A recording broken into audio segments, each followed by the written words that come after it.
Hello everyone. કહેવાય છે કે ફળ મળે કે ન મળે એ તો કિસ્મતની વાત છે, પણ આપણે કોશિશ જ ન કરીએ એ તો ખોટી વાત ન કહેવાય. ચાલો, લેખન વિભાગમાં ફરી એક વખત ફરી કોઈ નવા ટોપિકમાં આપણે પ્રયત્ન કરીએ અને સફળતાની શરૂઆત કરીએ. માય ડિયર સ્ટુડન્ટ્સ, આઈ નો કે લેખન વિભાગને જેટલી હદે તમે ઇગ્નોર કરો છો ને, सैयारा तू तो बदला नहीं है, मौसम जरा से रूठे हुए हैं. સૈયારા મત બનો ભાઈ મારા વિદ્યાર્થીઓ. જે રીતે તમે લેખન વિભાગમાં શરૂઆત કરી, કેમ નહીં તમે હવે ઈમેલ રાઇટિંગમાં પણ એક નવી શરૂઆત કરો, એક નવી ઉડાન ભરો. માય ડિયર સ્ટુડન્ટ્સ, કહેવાય છે કે આ લેખન વિભાગ જે છે એ મોસ્ટ સ્કોરિંગ ટોપિક કહેવાય. પૂછો કેમ? આ જે ક્વેશ્ચન છે એ ક્વેશ્ચન તમને એક્ઝામમાં કેટલા માર્ક્સમાં પૂછાય છે? તો કે 5 માર્ક્સમાં તમને આ સવાલ પૂછાય છે. અને આ 5 માર્ક્સના સવાલમાં 3 માર્ક્સ તો તમે રમતા રમતા લાવી શકો, આવી રીતે ચૂટકીમાં લાવી શકો, બસ થોડીક પ્રેક્ટિસ કરીને. જેટલી પ્રેક્ટિસ તમે એસે રાઇટિંગમાં કરી, બસ હવે એનાથી 20-30% પ્રેક્ટિસ, 20-30% રિવિઝન તમારે ઈમેલ રાઇટિંગમાં કરવાનું છે. કેવી રીતે? તો એના માટે તમારા ધ્રુવી દીદીને એટલે કે તમારા ધ્રુવી મેમને શાંતિથી આખા સેશનમાં સાંભળવાના છે. આઈએમપી ઈમેલ હું તમને આપી દઈશ, પણ ઈમેલને તૈયાર શા માટે કરવો જોઈએ, કેવી રીતે કરવો જોઈએ, કેવી રીતે લખવો જોઈએ, એ હું તમને સાથે સાથે શીખવાડતી જઈશ. અને આ જ આપણા સેશનની ખાસિયત છે, અને આ જ આ વિડીયોની ખાસિયત છે. સમજાય છે? ચાલો શરૂઆત કરીએ. ઈમેલ રાઇટિંગ જે છે તમને 5 માર્ક્સમાં પૂછાય છે, જેમાં જરૂરી કેટલીક વસ્તુ તમારે લખવાની હોય છે, જેમ કે ફ્રોમમાં મેલ આઈડી, ટુમાં પણ મેલ આઈડી, ત્યાર પછી સબ્જેક્ટ આવે. હવે રહી વાત, ઘણા વિદ્યાર્થીઓ મને સવાલ પૂછતા હોય છે કે દીદી ડેટ લખવાની કે નહીં, કારણ કે અમારી શાળામાંથી અમને ડેટ લખવાનું કહે છે, અમારી શાળામાંથી અમને તારીખ લખવાનું કહે છે. તો હું સજેશન અહીંયા આપીશ કે જો તમને તમારી શાળામાંથી તારીખ લખવાનું કહેતા હોય તો લખજો. તમારા વિષય શિક્ષક જો તમને ડેટ લખવાનું કહે છે કે અહીંયા આ જગ્યાએ તમારે તારીખ લખવાની છે તો લખવાની છે. ભાઈ આપકે ટીચરને બોલા તો ભોલા, લોઢા ઉપર લીટો માનીને ચૂપચાપ એને ફોલો કરવાનું. પરંતુ જો હું ગુજરાત બોર્ડના વિદ્યાર્થીઓની વાત કરું તો તમે ડેટ નહીં લખો તો ચાલશે. ડેટ લખવાની કોઈ જરૂર નથી. ઈમેલ આઈડીમાં ડેટની કોઈ ફોર્મેશન નથી હોતી, છતાં તમારા ટીચર લખાવે છે. ધેટ મીન્સ કે એ પરફેક્શન તરફ વધારે ધ્યાન દોરાવી રહ્યા છે, જેથી તમને થોડી પ્રેક્ટિસ કરે પડે વધારે લખવાની, અને પરફેક્શન તમારામાં આવે. બસ ધેટ્સ ઇટ. એટલે એને ફોલો કરજો, ખાસ કરજો. બાકી હું અહીંયા તમને બોર્ડની અહીંયા ફોર્મેટ આપી દઉં કે એમની ફોર્મેટ સમથિંગ કંઈક છે. હવે ઘણા વિદ્યાર્થીઓને નથી ખબર હોતી કે ફ્રોમમાં કોની email mail ID, you know mail, એમ, આ તો ગુજરાતીમાં મેલ ન કહેવાય, આ ઇંગ્લિશમાં મેલનું આપણે પ્રોનાઉન્સિએશન લખી નાખ્યું છે, બરાબર. બંનેમાં શું આવે તો કે મેલ આઈડી આવે. અને મેલ આઈડીમાં હંમેશા અક્ષર જે હોય છે એ કેવા હોય છે તો કે સ્મોલ હોય છે. ફોર એક્ઝામ્પલ, તમે કોઈનું નામ પણ લખો છો ને, કે ભાઈ ધારા, તમે કોઈનું નામ પણ લખો છો ને તો એનો પહેલો અક્ષર એ કેપિટલ ન આવે. ધારા તો પહેલો અક્ષર કેપિટલ નહીં આવે, સ્મોલ જ આવશે. એના હરેક લેટર શેમાં આવશે તો કે સ્મોલમાં જ આવશે. એટલે ઈમેલ આઈડી જે છે કંઈક આ રીતે બનતી હોય છે, કંઈક આ રીતે લખાતી હોય છે. ફ્રોમમાં કોની ઈમેલ આઈડી લખાય છે તો કે ફ્રોમમાં મોકલનાર વ્યક્તિની ઈમેલ આઈડી આવે, જે મેલ કરી રહ્યું છે એમની ઈમેલ આઈડી. અને ટુમાં કોની આવે તો કે મેળવનાર વ્યક્તિની ઈમેલ આઈડી આવે, બરાબર. અને સબ્જેક્ટમાં શું આવે તો કે મુખ્ય વિષય આવે. આવું કંઈક તમારી ફોર્મેટ છે. અને ત્યાર પછી તમારે શરૂઆત કરવાની હોય રિસ્પેક્ટેડ સરથી,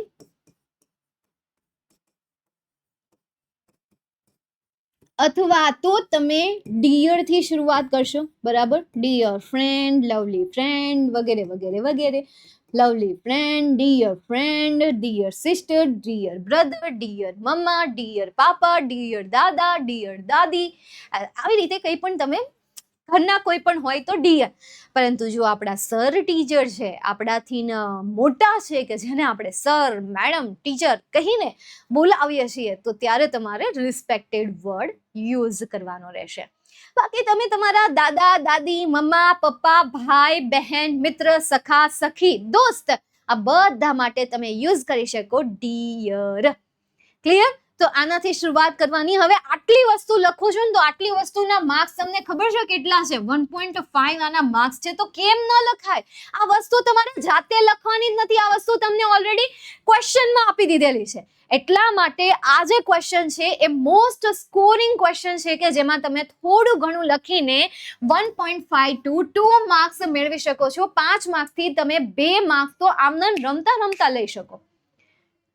બાકીનું આગળ હું તમને હવે એક્ઝામ્પલ દ્વારા સમજાવું અને એની પહેલા ફરી એક વખત તમને યાદ અપાવી દઉં માય ડિયર સ્ટુડન્ટ્સ, આપણો પેપર સેટ તો છે જ કે જેનાથી તમે પ્રેક્ટિસ કરીને તમારી ફાઇનલ એક્ઝામ જેવી તૈયારી કરી શકો, વાર્ષિક પરીક્ષામાં બેસ્ટ રિઝલ્ટ લાવી શકો. એન્ડ એમ પણ તમારું બેસ્ટ રિઝલ્ટ અત્યારે 9મા ધોરણમાં બેસ્ટ રિઝલ્ટ લાવવાનું એક કારણ છે કે 9મું ધોરણ જે છે એ કહેવાય છે કે ન્યૂ છે, બરાબર, એટલે કે પાયો છે. એ પરફેક્ટ હશે તો તમે આપણું જે 10મું, હવે તમે જે 10મામાં આવશો એ 10મામાં તમે જે ધાર્યું છે એ રિઝલ્ટ હાસિલ કરી શકશો. હવે આ વાત નીકળી છે તો હું તમને જણાવી દઉં કે વિદ્યાર્થી મિત્રો, તમે જો ધોરણ 10ની ટોપર 2027ની બેચ પરચેસ કરો છો, અત્યારે એમની પ્રાઇસ એકદમ ઓછી છે, બરાબર છે, અત્યારે ઓછી છે, એમાં ઓફર ચાલે છે. જાણી લો, અહીંયા તમને નંબર આપેલો છે, નંબર ઉપર તમે કોલ કરી લેજો. આપણી તમે 10મા ધોરણની બેચમાં જોડાવશો તો એની સાથે તમને ન્યૂ બેચ ધોરણ 10ની કે જેમાં સંપૂર્ણ સિલેબસનું રિવિઝન કરવામાં આવે છે એ તમને એકદમ ફ્રીમાં મળશે. તો અત્યારે એપ્લિકેશન જો તમે ડાઉનલોડ ન કરી હોય તો સૌથી પહેલા તમે તેને ડાઉનલોડ કરી દેજો. ઓકે, ચાલો બાકી આપણે આવી જઈએ આપણા પોઈન્ટ તરફ. અને જે રીતે મેં તમને સજેસ્ટ કર્યું કે ભાઈ પેપર સેટ તો યાર એકવાર તમે રિવિઝન કરવા માટે, બેસ્ટ રિઝલ્ટ માટે અને હેતુલક્ષીમાં માર્ક્સ ઓછા કપાય અંગ્રેજી વિષયમાં, એના માટે છે આપણી આ હેતુલક્ષી પ્રહારની પીડીએફ ફાઇલ કે જેમાં નિયરેસ્ટ મિનિંગ છે, ફંક્શન છે, ટ્રુ ફોલ્સ છે, ફિલ ઇન ધ બ્લેન્ક છે, ડાયરેક્ટ ઇનડાયરેક્ટ છે, કન્જક્શન છે, WH ક્વેશ્ચન છે, એવા દરેક સવાલો છે કે જે સવાલોમાં તમારા ક્યાંક કોઈક માર્ક્સ કપાઈ જતા હોય તો એ આનાથી બિલકુલ પણ નહીં કપાય. ચલો જઈએ હવે આપણે આગળ. નીચે ડિસ્ક્રિપ્શનમાં લિંક આપેલી છે, એ લિંક પર પ્રોસેસ કરી લેજો. એવું લાગે તો વિડીયોને સ્ટોપ કરો, અત્યારે જ જાઓ, અત્યારે જ એને ડાઉનલોડ કરો. જે લેવલે મેં એ ક્વેશ્ચન સિલેક્ટ કર્યા છે, જે લેવલે મેં ગ્રામરના સવાલો બનાવ્યા છે, એ સવાલો તમે જ્યારે પ્રેક્ટિસ કરશો ત્યારે 9મામાં તમારા ગ્રામરના માર્ક્સ બિલકુલ પણ નહીં કપાય. ઓબ્જેક્ટિવ ક્વેશ્ચનમાં માર્ક્સ તમારા નહીં કપાય જો તમે એમાં પરફેક્ટ તૈયારી કરો છો. એન્ડ ઇંગ્લિશ સબ્જેક્ટમાં ઓબ્જેક્ટિવ ક્વેશ્ચન વધારે હોય છે બાકીના સબ્જેક્ટની કમ્પેરિઝનમાં. અભી હાલ એને તમે તમારા મોબાઈલમાં ઇન્સ્ટોલ કરો, એટલે કે ડાઉનલોડ કરવાની છે. કોઈ હાર્ડ કોપી નથી, સોફ્ટ કોપી છે. ચલો આવી જાઓ. 2 ઈમેલ પર તમારે ખાસ ધ્યાન આપવાનું છે. એક છે ઇન્વિટેશન ફોર અને બીજું છે લીવ ફોર. હવે ઇન્વિટેશન કોઈ પણ હોઈ શકે, કોઈ મેરેજનું છે ઇન્વિટેશન, અથવા તો કોઈ ફંક્શનનું ઇન્વિટેશન છે, કોઈ સેલિબ્રેશનનું ઇન્વિટેશન છે. તો ઇન્વિટેશનના ઘણા બધા પ્રકાર હોય, તો એમાંથી કોઈ પણ. Then after leave for attending, મતલબ કે લીવ શેના માટે? તો કે ફોર મેરેજ માટે લીવ જોઈએ છે, તમે સિક છો, મતલબ કે બીમાર છો, એના માટે તમને લીવ જોઈએ છે. તો લીવ ઉપર તમને પૂછાઈ શકે અથવા તો તમને ઇન્વિટેશન ઉપર પૂછાઈ શકે. એક ઇન્વિટેશન વાળું આપણે જોઈ લઈએ, બંને જોઈ લઈએ, બંનેનું એક ડેમો જોઈ લઈએ. જો બેટા, આ છે ઇન્વિટેશનનું અને આ છે લીવ માટેનું, કે એક દિવસની રજા જોઈએ છે. હું તમને ડેમો આપું. જેમ કે આ સવાલ છે અહીંયાથી લઈને અહીંયા સુધીનો, શાંતિથી વાંચજો અને મિનિંગ સમજજો. શું કહે છે કે હાર્દી શર્મા રાઇટ્સ એન ઈમેલ. તો રાઇટ્સ એટલે કે લખે છે. કોણ? તો કે આ જે હાર્દી શર્મા છે ને તો આ હાર્દી શર્મા જે છે એ કોણ થયા? તો કે મોકલનાર થયા. તો ફ્રોમમાં કોની આઈડી આવશે? મોકલનારની આવશે. શું પેરેગ્રાફમાં ક્યાંય તમને મોકલનાર વ્યક્તિની મેલ આઈડી આપેલી છે? નહીં, નથી આપી. દેટ મીન્સ કે મોકલનારની તમારે મેલ આઈડી લખવાની, જાતે બનાવવાની રહેશે. અને જો તમે ક્વેશ્ચનમાં આન્સરમાં મોકલનાર વ્યક્તિની મેલ આઈડી ધ્યાનથી સાંભળજો. એવું લાગે તો યાર પૂરેપૂરું ફોકસ મારા ઉપર કરો. હું તમારી નજીક આવી જાઉં અને નજીક આવીને હું તમને તમારા કાનમાં કહી દઉં છું, ડરતા નહીં. હા, લાઇટનું થોડુંક આમ તેમ થાય તો વળી થોડુંક આમ ભૂત જેવું લાગતું હોય તો ડરતા બિલકુલ પણ નહીં. હું તમને તમારા કાનમાં કહી દઉં, શાંતિથી સાંભળો કે વહાલા વિદ્યાર્થી મિત્રો, મોકલનાર વ્યક્તિની મેલ આઈડી ન લખો તો ચાલે, ફરજિયાત નથી. કારણ કે ઇલેક્ટ્રિક મેલમાં સાચી રીતે કહું ને તો જ્યારે તમે વાસ્તવિકમાં કોઈને મેલ કરો ને તો એમાં મોકલનાર વ્યક્તિની ઈમેલ આઈડી નથી લખવામાં આવતી. જે મેલ મેળવે ને એની મેલ આઈડી લખવાની હોય છે, બરાબર? એટલે મોકલનારની નહીં લખો તો ચાલશે. પણ તમારી સ્કૂલમાં તમને ધમકી મારીને કીધું છે કે લખવાની, તો દેટ મીન્સ લખવાનું.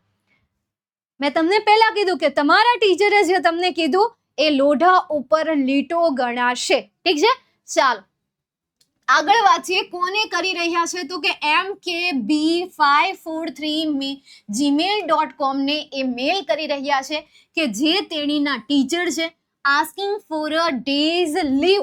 ભાઈ એક દિવસની લીવ માટે. શેના રીઝન શું તો કે attending the marriage ceremony of her cousin, એટલે કે તેના ભાઈ છે એ ભાઈના મેરેજ સેરેમનીને અટેન્ડ કરવા માટે તેને શું જોઈએ છે તો કે રજા જોઈએ છે, એને લીવ જોઈએ છે.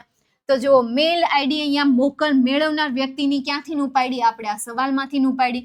ત્યાર પછી સબ્જેક્ટ ક્યાંથી ઉપાડ્યો તો કે અહીંયાથી, કે request for a day leave, બરાબર? Request for a 1 day leave.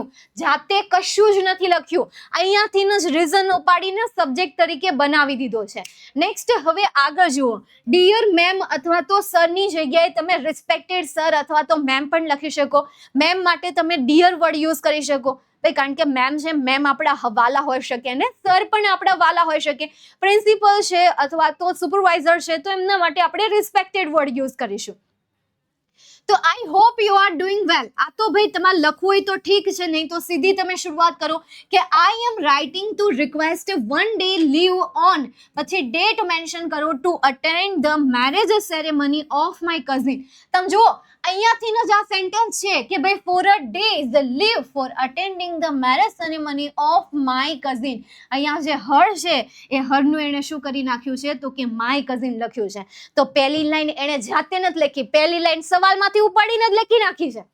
તો ઈમેલ રાઇટિંગમાં તમે 3 માર્ક્સ તો રમતા રમતા લઈ શકો, કારણ કે 3 માર્ક્સનું તમને ક્વેશ્ચનમાં જ આપી દીધેલું છે. તમારે બસ આગળનું હવે જેમ તેમ કરીને ગોઠવીને બનાવી નાખવાનું છે. આવડું આ જે છે એ માત્ર 30 શબ્દોમાં ખતમ કરો. અને 30 શબ્દો એટલે કયા ગણાય? જેમ કે આ હોપ પહેલો શબ્દ, બરાબર? આ આઈ પહેલો શબ્દ, યુ પછી આ આર ગણાય નહીં, આર ડુઈંગ આખું સાથે ગણાય, બરાબર? આર ડુઈંગ આખું સાથે ગણાય. તો એવી રીતે 30 શબ્દો થવા જોઈએ. તમે પાછા છે ને ફૂલ સ્ટોપ ને શબ્દો ગણી લ્યો, એમેઝોન ને શબ્દ ગણી લ્યો. ટુ બી ના રૂપ શબ્દોમાં ગણાય નહીં. ટુ બી ના રૂપ શબ્દોમાં બિલકુલ પણ નથી ગણવાના તમારે. અને હું તો કહું કે ભાઈ તમે એક સાઇઝ જ ફિક્સ રાખો. એક પેજમાં તમે જે બોક્સ દોરો છો એ બોક્સ જે છે એ તમારું એક પેજમાં ઉપર થોડીક લાઈન તમે છોડી હોય, નીચે થોડીક લાઈન બચી રહે, ઇટ્સ ઓકે, એટલામાં લખવાનું. એટલે કે અડધા કરતાં વધારે પેજમાં તમારે મેલ લખવાનો રહેશે. અડધા કરતાં વધારે, આખું નહીં, અડધા કરતાં વધારે પેજનો તમે મેલ લખો. તમને આમાં 5 માંથી 5 માર્ક્સ આરામથી મળી જશે. નેક્સ્ટ એના પછી મેં તમને વાત કરી ઇન્વિટેશન ફોર મેરેજ સેરેમની. તો એમાં ઇન્વિટેશન આપો એમને કે ભાઈ મેલ કરું છું કે ભાઈ સમ ગુડ ન્યૂઝ દેવા માટે કે ભાઈ મારી જે મોટી દીદી છે એના મેરેજ થવા જઈ રહ્યા છે અને આ મહિનામાં ધ મેરેજ સેરેમની જે છે એવડી એ ક્યારે છે તો કે 15 જાન્યુઆરી આ મહિનામાં 11:30 એટલે કે 11:30 છે બરોડામાં. અને I am writing this mail to invite you for the wedding. We will have fun together. આપણે એક સાથે આનંદ લઈશું. And sending you the wedding card soon. અને હું તને વેડિંગ કાર્ડ પણ બહુ જલ્દીથી આપી દઈશ. બરાબર? તો ભાઈ જ્યારે કોઈને તમે ઇન્વિટેશન આપો છો તો સૌથી પહેલાં તમે પ્લાન કયો, કઈ જગ્યાએ છે અને હા કઈ જગ્યાએ છે, કોના છે અને શું રહેશે એમાં, કેટલી મજા કરશો તમે, એટસેટ્રા એટસેટ્રા. આવા નાના નાના સેન્ટેન્સીસ બનાવી નાખવાના. એ તમને ક્યાંથી મળશે? તમે આવા 4-5 ડેમો મેલ તમારી પાસે બુક પડી હશે અથવા તો તમારી પાસે જો આપણો પેપર સેટ છે ને તો એ પેપર સેટમાં 7 પેપર છે. એ 7 પેપરમાં જેટલા ઈમેલ આપેલા છે ને એ ઈમેલના આન્સર સોલ્યુશનમાં પણ આપેલા છે. તો એ સોલ્યુશનના આન્સર એકવાર જોઈ લો કે કઈ રીતે આન્સર મેં લખ્યો છે, કેવી રીતે એને મેં પ્રેઝન્ટ કર્યો છે, એ બધી વસ્તુ તમે એમાં જોઈ શકો છો. અને એમાંથી સૌથી પહેલા તૈયારી કરો. અને મેલને આ વખતે મુકતાને લેખન વિભાગમાં જો તમારા 16 માંથી 8 માર્ક્સ આવતા હોય તો હવે મને 16 માંથી એમાં તમારા 10 માર્ક્સ જોઈએ છે. 10 માર્ક્સનો વધારો કરો. જેને 10 આવે છે એને 13 માર્ક્સ સુધી પહોંચવાનું છે, જેને 13 આવે છે એને 16 સુધી પહોંચવાનું છે. એટલે જેટલું આવડે છે એમાં થોડું વધારે શું કરવાના છે, પ્રયત્ન કરવાની છે, કોશિશ કરવાની છે. અત્યારે જ હવે બસ આપણો આ છેલ્લું અત્યારે બસ હમણાં ખતમ જ કરું છું. જેવો આ વિડીયો ખતમ થાય એટલે સૌથી પહેલા તમારે નીચે કમેન્ટમાં જણાવી દેવાનું છે કે એસેની તૈયારી તમારી કેવી ચાલી રહી છે. કારણ કે આઈએમપી એસે મેં તમને અગાઉ આપી દીધા. વન શોટના સેશન ચાલે છે, આપણા પણ ચાલે છે. એમાં તમે કેવી તૈયારી કરી રહ્યા છો એ પણ જણાવો. અને આજનો આ ઈમેલનો સેશન કેવો લાગ્યો એ પણ કમેન્ટ કરો. જે આટલું કર્યા પછી તમારે તરત જ તૈયારી કરવા બેસી જવાનું છે, એક જુનૂન સાથે, એક ઉર્જા સાથે, એક ઉત્સાહ સાથે. ઓકે, વચન આપો કે હા તમે કરશો અને શરૂઆત કરો, વાંચવાની શરૂઆત કરો, તૈયારી કરવાની. બાકી મળીએ હવે આપણે આપણા નેક્સ્ટ વિડીયો સેશનમાં અને લાઈવ સેશનમાં પણ. ત્યાં સુધી bye, take care, see you soon.